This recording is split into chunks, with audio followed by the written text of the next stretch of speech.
Hi மக்களே, எல்லோரும் எப்படி இருக்கீங்க? நான் நல்லா இருக்கேன். இன்றைக்கி தான் ப்ளட் டெஸ்ட்டு எல்லாமே இருக்குது, ஸ்கேன் இருக்குதுன்னு சொன்னேன் பார்த்தீங்களா. ஸ்கேன் எடுத்தாச்சு. அதில் இப்போ லிவர் கொஞ்சம் பெருசாக இருக்குன்ட்டு ரிப்போர்ட் வந்திருக்கு. நார்மல் சைஸ் 15 பக்கம் இருக்கும் போல். இது 16.9 இருக்குது. இது ஃபேட்டி லிவராக என்னன்னு தெரியல. என் ஹஸ்பண்டுக்கு டெஸ்ட் எடுக்கும்போது அவங்களுக்கு ஃபேட்டி லிவரும் ஹை கொலஸ்ட்ராலும் இருந்துச்சு. டயட் மூலமாக இது பண்ணிடலான்னு சொன்னாங்க. இப்போ எனக்கு கொஞ்சம் லிவர் பெருசாக இருக்கிறதா இது ரிப்போர்ட்டில் வந்திருக்கு. மற்றபடி மிச்சம் எல்லாமே ஓகே தாங்க. இந்த கிட்னி நம்மளுக்கு தெரிஞ்சது தானே.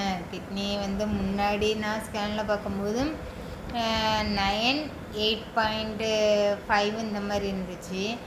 இப்போ என்னோடய கிட்னி சைஸ் ஒரு கிட்னி 8, இன்னொரு கிட்னி 8.3ன்னு இருக்குது.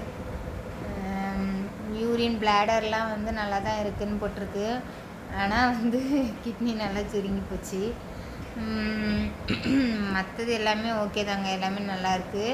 எனக்கு லிவர் நினச்சி கொஞ்சம் பயம் இருந்துச்சுங்க. ஏன்னா நான் லிவர் டிரான்ஸ்பிளான்ட் பற்றிலாம் கொஞ்சம் கேள்விப்பட்டேன். அதுக்கெலாம் நிறைய லட்சம் ஆகுமா மக்களே. கிட்னிக்கு கூட 8, 9ங்கிறாங்க. 10 அது செலவெல்லாம் 15 வந்துடும்னு வச்சுக்கோங்களேன். ஆனால் லிவர் டிரான்ஸ்பிளான்ட்டுக்கு 20க்கு மேலேயே ஆகுமா டிரான்ஸ்பிளான்ட்டுக்கு மட்டும். அதுக்கப்புறம் செலவு எல்லாமே ரொம்ப அதிகமாக போகுமா. அதனால் எனக்கு இந்த வயிறு இந்த இது மாதிரி இருந்துச்சு பார்த்திங்களா. அது இருந்த உடனே எனக்கு அந்த பயம்தான் இருந்துச்சு, ஒரு வேளை லிவரும் இதாயிருச்சா அப்படின்ட்டு. ஏன்னா அதோட சிம்டமும் இது. அப்புறம் மஞ்சள் கம்மலெல்லாம் வருமா. லிவர் ஃபங்க்ஷன் ஸ்லோவாக இருந்துச்சுன்னா மஞ்சள் கம்மலை வருமாமே, மஞ்சளாக கண்ணெல்லாம் இருக்குன்னுலாம் சொல்லியிருந்தாங்க. அதுக்கப்புறம் முக்கியமாக இந்த வயிறு ஃப்ளோட்டிங் அதை ஏதோ சொல்கிறாங்க, வாய் மாதிரி அப்படி இருக்குமா, டயர்டாக இருக்குமா, அப்படி இப்படின்னு நிறையா சொன்னாங்க. அதனால் நம்ம லிவர் டெஸ்ட் எடுத்து பார்த்துடலான்னா இது அப்படி ஒன்றும் பயப்படுறதில்ல, நார்மல் தான்னு சொன்னாங்க. இனிமேல் டாக்டர்கிட்ட நாளைக்கு போனோம். இன்றைக்கி வெறும் வயிற்றுல டெஸ்ட் எடுத்துடலான்னு பார்த்தேன். ஆனால் நம்மளால் முடியலைங்க. அங்கே ஆஸ்பத்திரி போகவே 9:30க்கு மேலே ஆயிடுச்சா. 9:30 வரலாம் நம்மளால் சாப்பிடாமல் இருக்க முடியல. ஏன்னா டெய்லியுமே ஒரு 7:30க்கெலாம் சாப்பிட்டு டேப்லெட் போட்டு பழகிருச்சா. அதனால் நாளைக்கு கொஞ்சம் சீக்கிரமாகவே போனோம் மக்களே.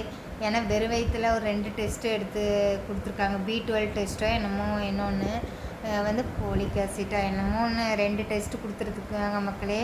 அதையும் எடுத்ததுக்கப்புறம் இந்த ரிப்போர்ட் எல்லாத்தையும் வச்சு எனக்கு டேப்லெட் கொஞ்சம் சேஞ்ச் பண்ணலான் இருக்காங்க. ஏன்னா எனக்கு ப்ளட்டு ஏறவே மாட்டேங்க பார்த்தீங்களா. முக்கால்வாசி அந்த ஊசி போடணும், அந்த ஊசியை போடுறதுக்கே மறந்து போயிடுறோம். அதனால் பிபி எனக்கு ஒரு நிலையாகவே இல்லை மக்களே.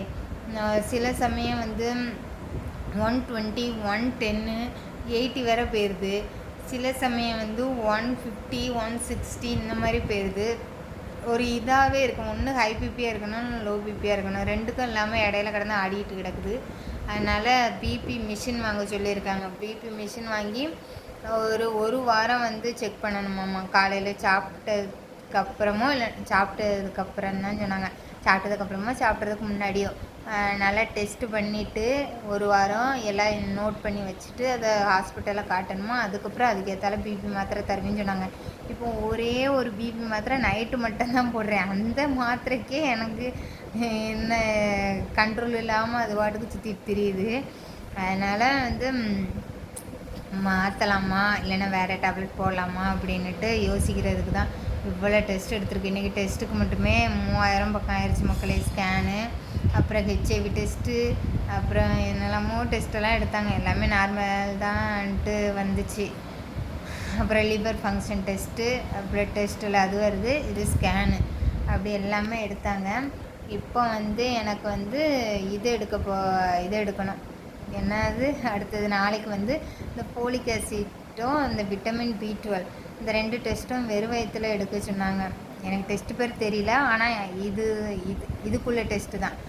அது 2யும் எடுத்துகிட்டு திங்கக்கிழமை அப்பாயின்மெண்ட் இருக்கா அந்த நம்ம கைன டாக்டரை பார்க்குறதுக்கு. அவங்க ப்ளட்டு ஊறுறதுக்கும் என்னோடய பீரியட்ஸு ஸ்டாப் ஆகிறதுக்கு. ஸ்டாப்னால் மொத்தமாக கிடையாது, மாதத்தில் ஒரு டைம் வர்ற மாதிரி. ஏன்னா டயாலிஸ் பண்ணும்போது அந்த ஹெப்பாரின்னு ஒரு மருந்து கொடுப்பாங்க, ரத்தம் உறையாமல் அப்படி ஃப்ளோவாக போகிறதுக்கு. அந்த மருந்தை எடுத்த உடனே எனக்கு இங்கே பிச்சுக்கிட்டு போயிடுது. அதனால் வந்து இப்போ பரவாயில்ல. இப்போ 1 மாதமாக வேறு டேப்லெட் எழுதி கொடுத்தாங்க, கொஞ்சம் கம்மியாக இருக்குது. இனி வந்து நான் வந்து இந்த டெஸ்ட்டு நாளைக்கு வெறும் வயிற்றில் டெஸ்ட் எடுத்தேன்னா அந்த ரிப்போர்ட்டை வச்சு எங்கள் டாக்டரு நெஃப்ரோ டாக்டரும் அந்த அவங்க 2 பேரும் டிஸ்கஸ் பண்ணி ஃபைனலாக என்ன டேப்லெட்டு கொடுக்கலான்ட்டு இது பண்ணுவாங்க. அதான் எனக்கு இந்த லிவர் கொஞ்சம் பெருசாக இருக்குன்னு இது பண்ணோன்னா கொஞ்சம் கஷ்டமாகி போச்சு. அதே மாதிரி விட்டுறக்கூடாது பார்த்தீங்களா, கிட்னி கொட்ட மாதிரி. அதனால் இதுக்கு இனி என்ன இதுன்னு நாளைக்கு நானே போய் டாக்டர்கிட்ட கேட்டுக்கிடணும் மக்களே. நம்மளே போய் கேட்டால் தான் வந்து தெரியும். நானே போய் எங்கள் டாக்டர் தான் நெஃப்ரோ டாக்டர்கிட்ட போய் இது ஓகேவா இல்லைன்னா எப்படி, இதுக்கு ஏதாவது டேப்லெட் இருக்கா கம்மி பண்ணுறதுக்கு, பெருசானது எப்படி கம்மி பண்ண முடியும் தெரியல. ஒருவேளை வீங்கி இருக்குமோ என்னதோ தெரியலைங்க. ஆனால் இப்போ ஒரு 6 மாதத்துக்கு முன்னாடி டிரான்ஸ்பிளான்ட்டுக்கெலாம் எனக்கு டெஸ்ட் எடுத்தாங்க. அப்போல்லாம் லிவர் நல்லா தான் இருந்துச்சு. இப்போ கொஞ்சம் பெருசாக இருக்குன்ட்டு வந்திருக்கு. நம்ம தான் உடனே சாட்ஜிபிட்டிகிட்ட கேட்டுருவோமே, சாட்ஜிபிட்டி நீ அதுக்கெல்லாம் பயப்படாத, அதெல்லாம் நார்மல் தான், இதெல்லாம் ஒன்றுமே ஆகாது, ஏதோ உனக்கு வாயு தலை மாதிரி வந்ததுனால கூட ஏதாவது இருக்கலாம், ஒன்றும் செய்யாது, பயப்படாதுன்னு சொல்லிச்சு. இருந்தாலும் வந்து நம்ம வந்து டாக்டர்கிட்ட கேட்டுட்டு, அதுவும் எங்கள் டாக்டர் சொன்னால் தான் எனக்கு வந்து மனசு திருப்தியாக இருக்கும். அதனால் நாளைக்கு போய் நானே போய் கேட்டு வரணும். ஆனால் இங்கே பாருங்கள், இந்த வாரத்தில் 4 நாள் ஹாஸ்பிட்டல் போகிற மாதிரி ஆகிப்போச்சு பாருங்கள். போயிட்டு வர்றதே ரொம்ப டயர்டாயிருது. எனக்கு எப்பண்டா வெள்ளிக்கிழமை டயாலிசிஸ் முடியும், 2 நாள் வீட்டில் ஜாலியாக இருக்கலான்னு தோணும்.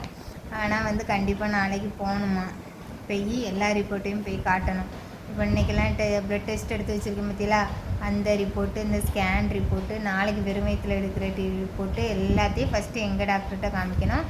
அவர் ஒரு மெடிசன் எழுதி கொடுப்பாரா, அதுக்கப்புறம் அந்த மெடிசனோடு சேர்த்து திங்கக்கிழமை அப்பாயின்மெண்ட் போட்டு வச்சுருக்க அந்த கைனோ டாக்டர்கிட்ட காட்டினா அவங்க மெடிசன் டிஸ்கஸ் பண்ணி எழுதி தந்துடுவாங்க. ஃபைனல் மெடிசன் மக்களே. இதுக்கப்புறம் தான் நம்ம வந்து ப்ளட்டு, நம்மளுக்கு இப்போ வந்து கிரியாட்டினை விட ப்ளட்டு ஏற்றுறது தான் மக்களே பெரிய இதாக இருக்குது. இன்றைக்கெல்லாம் டயாலிஸ் போகும்போது ப்ளட்டு லீக் ஆகி போய்கிட்டே இருந்திருக்கு. அது தெரியாமல் டயாலிஸ் பண்ணி பெட்டெல்லாம் ப்ளட்டு. நான் எப்போதுமே ப்ளட்டு லீக் ஆகும்போதே கண்டுபிடிச்சிருவேன் பார்த்துக்கோங்க. அது தலைவலியும் இருக்குமோ, ஒரே இதை பார்த்துட்டு எப்பண்டா முடியும்ன்ட்டு பார்த்துட்டே இருப்பேன்னா, இன்றைக்கி பிபி தான் நம்மளுக்கு 110க்கு போயிட்டேன், தலைவலி இல்லை.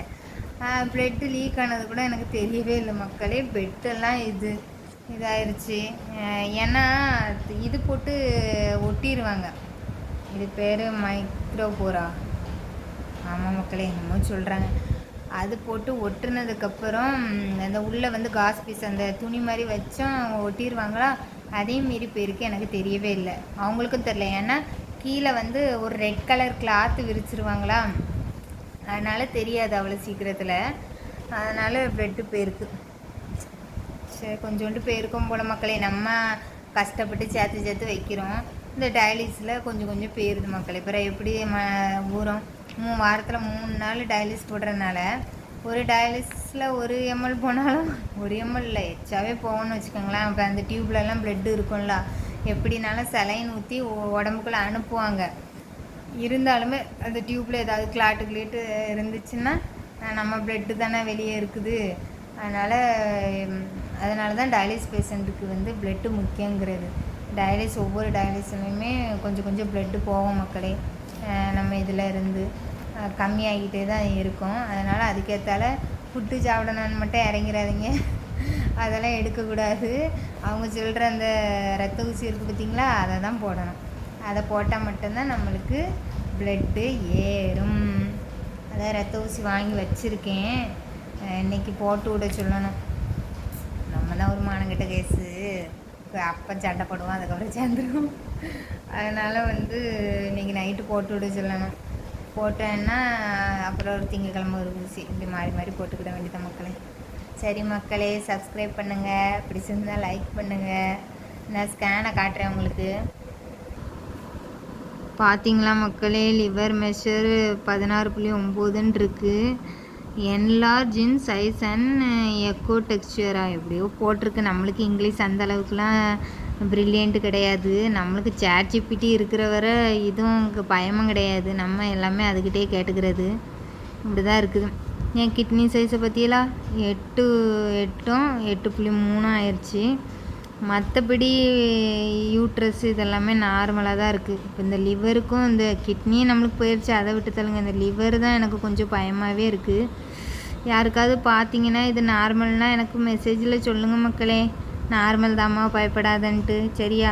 இதில் பாருங்கள், 2 இந்த ஹெப்பேட்டோ மேக் பிஎஸ்சி பயோடெக்னாலஜி படித்தேன்னு தான் பேர். ஒரு இங்கிலீஷு ஒழுங்காக வர மாட்டேங்குது. அது அந்த பேர் மக்களே, அதுதான் லிவர் பெருசாக இருக்குன்னு அர்த்தமா? நார்மல் சைஸை விட கொஞ்சம் பெருசாக இருக்குன்னு. அதனால் பார்த்துக்கிடுங்க. இதுதான் என்னோட இந்த ரிப்போர்ட்டு.